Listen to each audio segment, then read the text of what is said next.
My mother said my daughter didn't deserve her sweet 16 after refusing to give away her laptop. Hi, I'm Julian Moreau, 44, and the day my mother told me my daughter didn't deserve her 16th birthday was the day I finally stopped pretending my family loved us more than my wallet. She said it casually, like she was commenting on traffic. Your daughter doesn't deserve a sweet 16, my mother said, stirring her espresso. Not after what she did to your niece.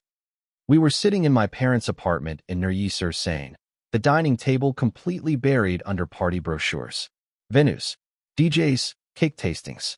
A notebook in front of me with one number written at the top and circled twice. 28,000 euros. Across from me, my sister Camille had her arms folded like she was waiting for a verdict. Her daughter Inez, 17, was scrolling on her cracked phone, not even pretending to care, because she already knew how this family worked. In the hallway behind me stood my daughter Leah, 15.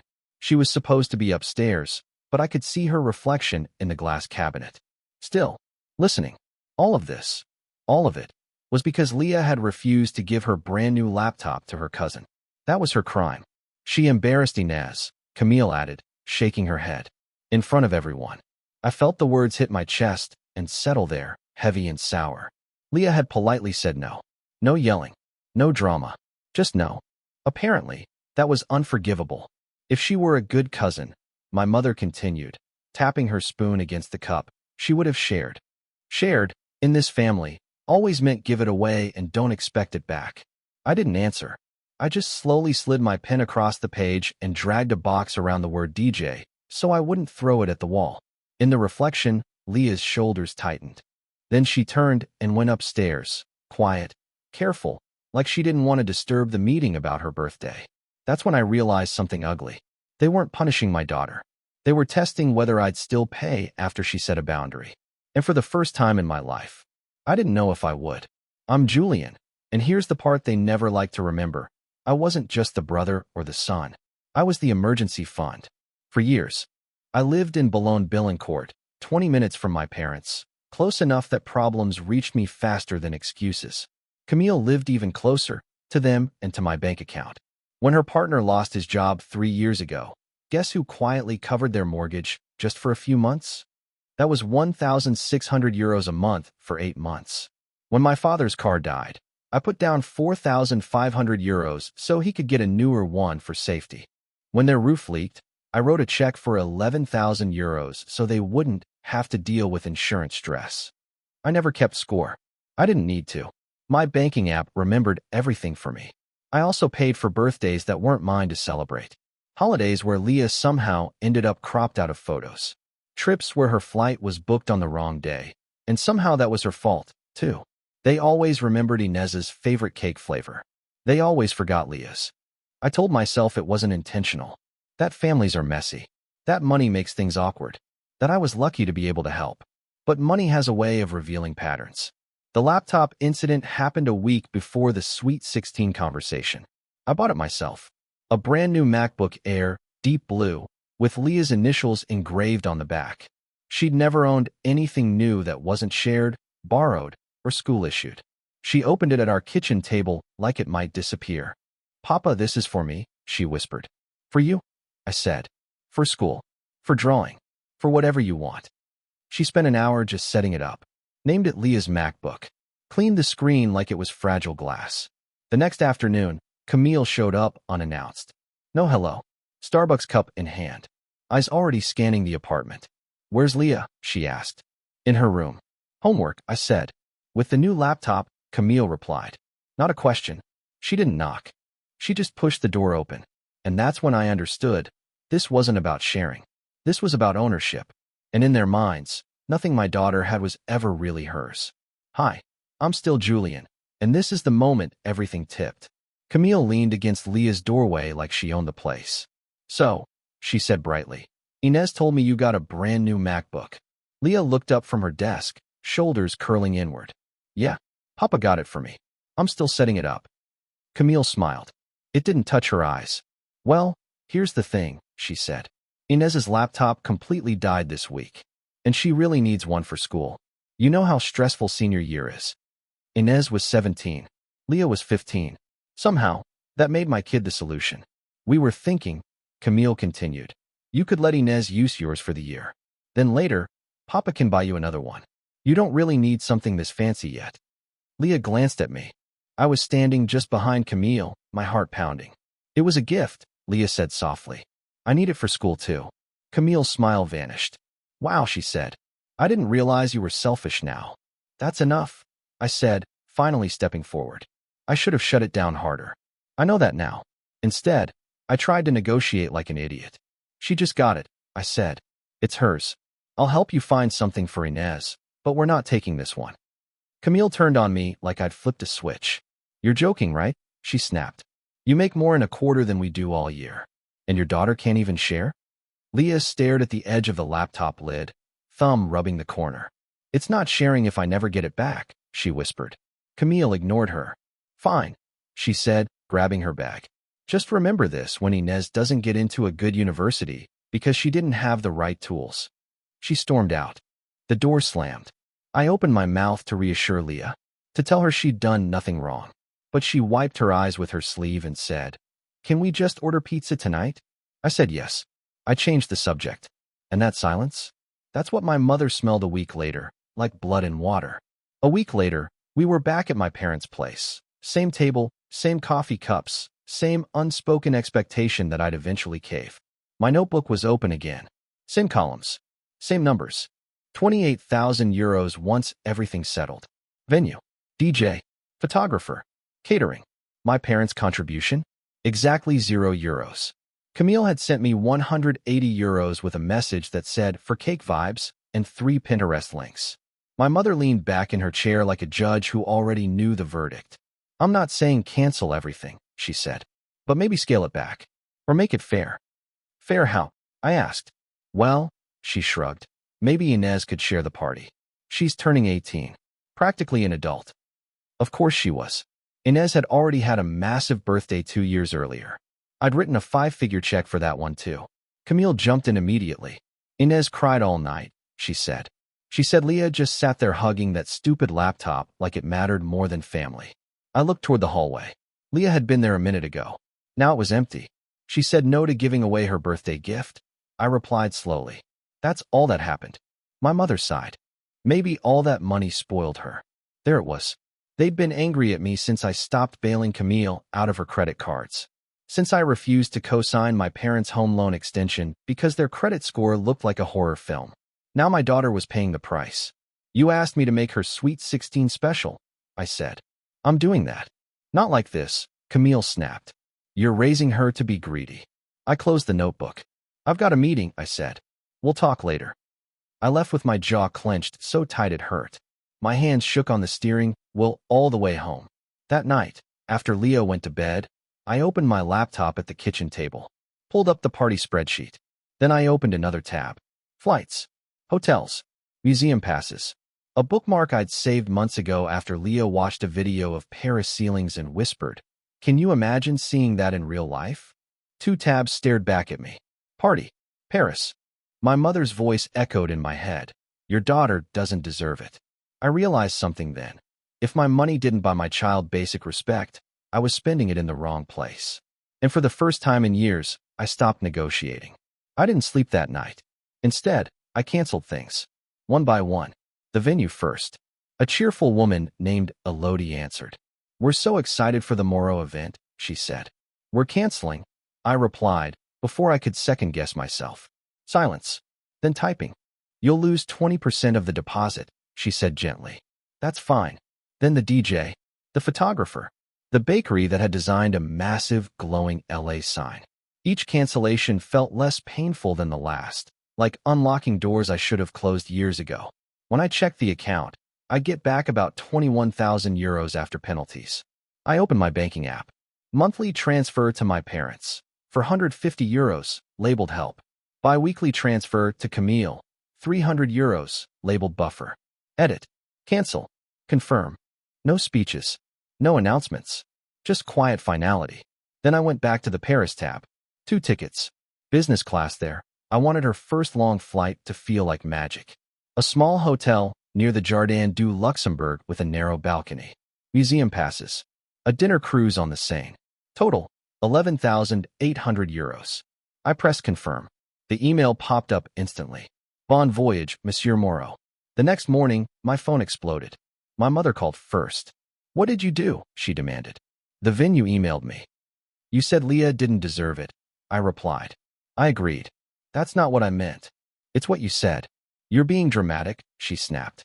Families disagree. We don't destroy events over comments. It wasn't one comment, I said. It was years. Camille showed up 2 hours later, pounding on my door.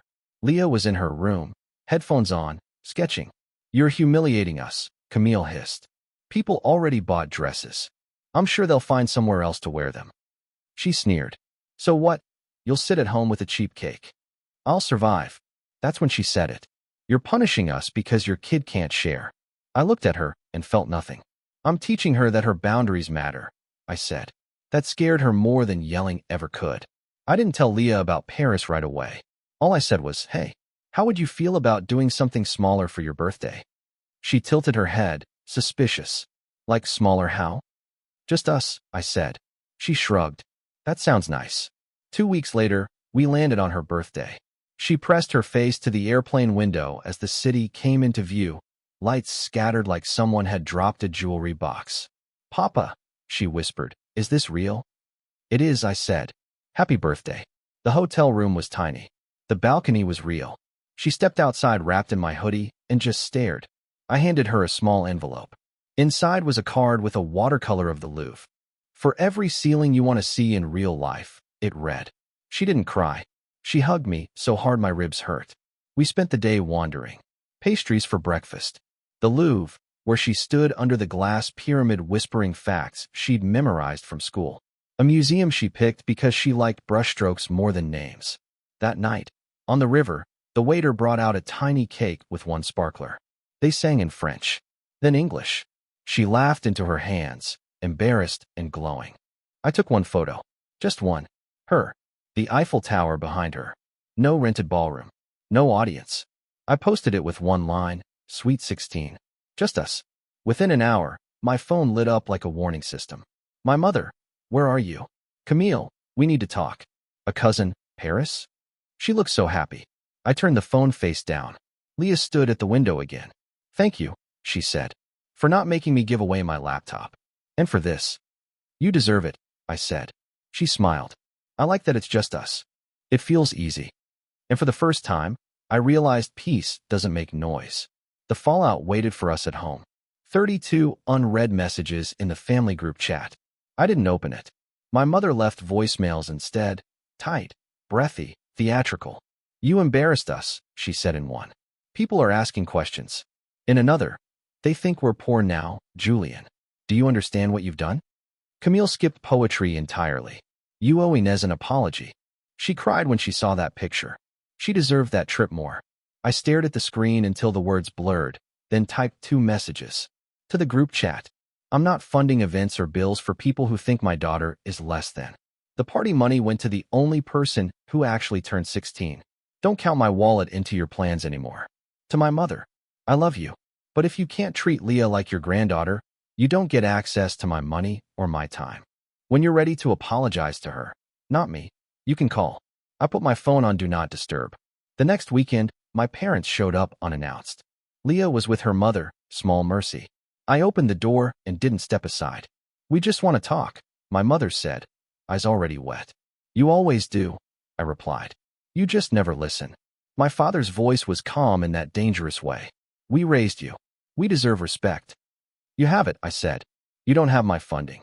My mother sniffed. Over what? A laptop? I shook my head. Over years of Leah being treated like an extra. The laptop was just the first time she said no. My father stepped forward. At least sit down and talk about the money. The roof. You'll adjust, I said. Like I did in my 20s when you told me struggle built character. For a moment, neither of them spoke. The old version of me would have filled the silence with compromise. This version opened the door wider. You should go, I said. If you come back, it needs to be for Leah, not my bank account. They left without another word. For once, my father was right about one thing. I'd made up my mind. 2 months later, we celebrated Leah's Sweet 16 again. Our way. No ballroom. No guest list curated by guilt. No people counting how much they were getting out of me. Just a handful of people Leah actually liked. Her best friend Zoe, my younger cousin Mateo, who'd quietly texted me, "For what it's worth, Paris beats a chandelier," and her mother, who showed up with a crooked cake and a ridiculous oversized 16 candle she found at a discount store. We pushed the dining table against the wall. Spotify played softly. Burgers in the oven. Chips in a bowl. I set 4 extra chairs at the table out of habit. No one sat in them. Leah noticed. "You expecting more people?" she asked. "I used to," I said. "Now I just leave room." She nodded once. "I don't miss them." After cake, she handed me a small sketchbook she'd bought in Paris. Inside were drawings, the hotel balcony, the glass pyramid, the boat on the river. One page showed me asleep on the plane, mouth open. On the last page, she'd drawn our apartment from the outside. 2 lit windows. 2 stick figures inside. Under it, she wrote, "Thank you for being my family." The empty chairs stayed empty all night. No calls. No surprise visits. No demands. The next morning, I printed the Paris photo and put it on the fridge with a crooked magnet Leah made in primary school. I used to think keeping the peace meant paying whatever it cost. Now I know better. I won't fund a family that makes my child feel optional. But I'll move heaven, cities, and oceans for the one we're building. Quietly, honestly, and finally on our own terms. I thought the silence would last longer. It didn't. 3 weeks after the second birthday, our quiet one, my phone buzzed while I was standing in line at a bakery. Unknown number. "Julian," my mother said the moment I answered. No greeting. No apology. "Your father is in the hospital." I didn't rush. That's what surprised me most. "What happened?" I asked calmly. "Chest pain. They're running tests," she said, then immediately added, "This isn't the time for grudges." There it was. The old script. "I'm glad he's being looked after," I said. "Which hospital?" She hesitated. "St. Joseph." "I'll send flowers," I replied. A pause. Sharp inhale. "You're not coming?" "I didn't say that," I said. "I said I'm not rushing." When I hung up, my hands were steady. That scared me a little. It also told me something important had shifted. That night, Leah noticed I was quieter than usual. "Is Grandpa okay?" she asked. "He's being checked," I said. She nodded, then surprised me. "You don't have to go if you don't want to." I looked at her. Really looked at her. "I know," I said. "Thank you." I went to the hospital 2 days later. Alone. My father looked smaller in the bed. Not fragile, just reduced. My mother stood the moment she saw me. Eyes already shining like this was proof I'd come back to my senses. "You see," she said softly. "Family shows up." "I'm here," I replied. "That's all this means." Camille arrived 20 minutes later. She froze when she saw me. "Oh," she said. "You decided to come?" I didn't respond. She leaned toward my father's bed. "Papa's been so stressed," she said loudly. "All this tension lately." My father looked between us. "You've made things difficult, Julian," he said quietly. I met his eyes. "I stopped paying," I corrected. "That's not the same thing." Camille scoffed. "You're still punishing us." "No," I said. "I stopped cushioning consequences." My mother's voice trembled. "You've changed." "Yes," I agreed. "I had to." When I left, no one followed me to the door. For the first time, that felt like relief. The will came up a month later.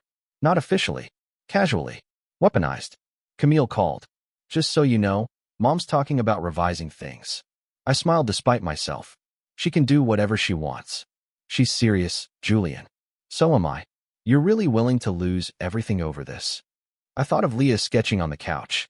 Of Paris. Of quiet dinners. I already gained what mattered, I said. Camille went quiet. Then bitter. "You always think you're better than us." "No," I said. "I just stopped thinking I owe you." She hung up. That night, Leah asked, "What's a will?" I explained carefully. She thought for a moment. "If they leave you nothing, is that bad?" I shook my head. "Not if it costs me you." She smiled like she understood more than I'd said. 6 months passed. No emergencies. No sudden expenses. No just until next month transfers. My parents adjusted.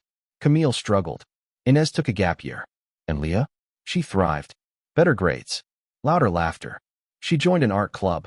Started saving for another trip, on her own. One evening, she said, "I think people were nicer to me when I didn't say no." I swallowed. "I know. But I like myself better now," she added. That sentence landed heavier than anything my family had ever said to me. Last week, my mother sent a message. I've been thinking about things. Maybe we all said things we didn't mean. I stared at it for a long time. Then I replied, when you're ready to apologize to Leah, not soften what happened, you can come over. Until then, we're okay. She hasn't answered. And that's fine. Because tonight, Leah is at the table sketching again. The window is open. The city hums. The fridge still holds that Paris photo. I used to think family was something you paid into and hoped paid out. Now I know better. Family is who gets quieter when you say no and stays anyway. The apology came when I stopped expecting it. An email, not a call, not a dramatic voicemail. Just an email from my mother with the subject line, Leah. No greeting. I've been thinking about what you said, about how we spoke about Leah. I didn't realize how often we compared her to Inez. That wasn't fair. I'm sorry for saying she didn't deserve her birthday. I'm sorry I made her feel small. I read it 3 times. No excuses. No but. No mention of money. At the bottom, if Leah is willing, I would like to apologize to her directly. I didn't reply right away. That night, I showed it to Leah. I didn't summarize. I didn't edit. I handed her my phone and let her read it herself. She sat quietly for a long time. Then she said, if she apologizes and then goes back to normal, will you stop it again? Yes, I said immediately. She nodded. Okay, she can come. Once. My parents came the following Sunday. No Camille. No Inez. Just them. They sat on the couch like guests, not owners. That alone told me how much had shifted. My mother looked nervous. My father looked tired. Leah stayed standing. I'm sorry, my mother said. Her voice wobbled, but she didn't cry. I shouldn't have said you didn't deserve your birthday. That was wrong. You didn't do anything wrong by keeping your laptop. It was yours. Leah didn't rush to forgive. She didn't hug her. She didn't smile. She just said, I felt like you liked me less when I said no. My mother closed her eyes. I did, she admitted. And that's something I have to live with. That honesty mattered more than tears ever would. When they left, Leah asked, does this mean everything goes back? No, I said. It means we go forward. Carefully. She thought about that. I like carefully, she said. A year has passed. Things are quieter. My parents see Leah sometimes. Not constantly. Not performatively. Camille keeps her distance. Inez moved out and learned, slowly, that no one was coming to rescue her finances. And me? I'm still not the family bank. I'm something better. Last night, Leah taped a new drawing to the fridge. It showed 2 figures standing on a bridge. No labels. No crowd behind them. Just the city and the river. Underneath, she wrote, some people confuse access with love. I stood there longer than I meant to. I didn't destroy my family. I didn't punish anyone. I didn't choose money over people. I chose my child over silence. And that choice didn't make me lonely. It made our home finally feel full.